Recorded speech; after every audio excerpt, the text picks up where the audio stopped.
எல்லாருக்கும் வணக்கம். கேளுங்கள் தரப்படும் 19வது இது நம்ம போடுறோம்.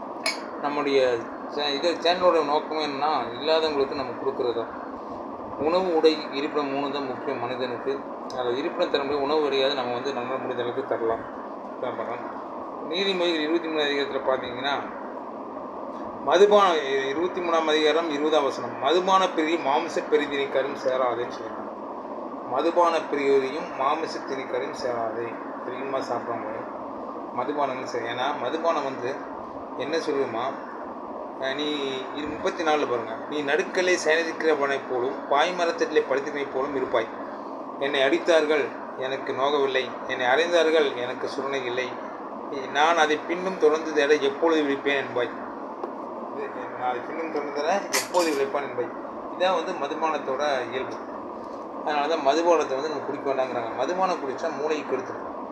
மூளை சாத்தான். மூளை தவறெல்லாம் சிந்தனை பண்ணுவோம், தவறான வழியில் கொண்டு சேர்த்து செலுத்தும். அதனால தான் மதுபானம் குடிக்கிறப்போ மனசு கடவுள் விட்டு விலகி போயிடுவார். சாத்தான் தான் வேலை செய்யும். அப்போ ஏகப்பட்ட பிரச்சனை வரும். அதனால் மனிதர்கள் நம்ம மது கடுமையாகாமல் இருக்கணும், மற்றவர்களை பற்றி சிந்திக்கணும், நதியை போல இருக்கணும், எல்லாத்துக்கும் உதவணும்.